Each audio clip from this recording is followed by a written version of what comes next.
Ranar yaƙi ba a ɓuya ɗaki, ranar wanka ba a ɓoyon cibi.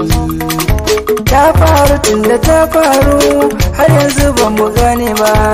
Tsarin arewa tsari ne, cika da kin shiga ne. Na zo da fitila mai haske zan haska inda na dosa. Ku saurari bayani na ku ji waƙar abin da ta kunsa.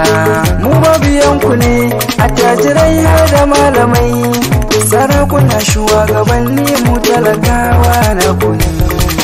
Mu mabiyanku ne, sarakuna attajirai, malamai shugabanni mu talakawa na kuni. Mu mabiyanku ne, sarakuna attajirai, malamai shugabanni mu talakawa na kuni.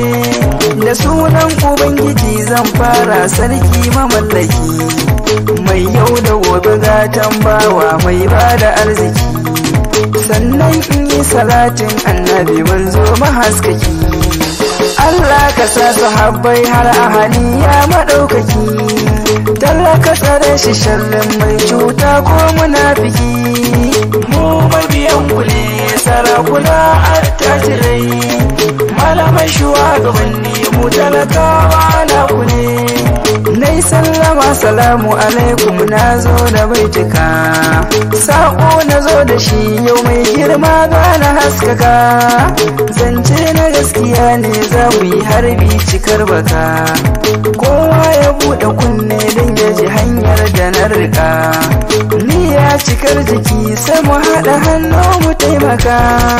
Mu mabiyanku ne, sarakuna attajirai, malamai shugabanni mu talakawa na ku ne.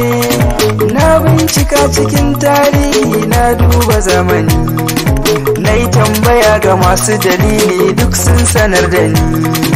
Tsarin zamantakewar farko sun ba da martani, in to ya iska kyau ya yi reshe zai ba da magani. Amma a hankali mun rasa kimar mutuntuni. Mu mabiyanku ne, sarakuna attajirai, malamai shugabanni mu talakawa na ku ne. Allah cikin cikakken tsarin mulki da arziki, mai baiwa wanda ya so mulki sarki mamallaki.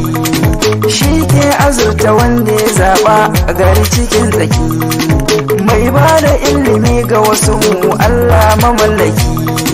Nauyi a kansu ne ga mai bukatar tabarriki. Mu mabiyanku ne, sarakuna attajirai, malamai shugabanni mu talakawa na ku ne.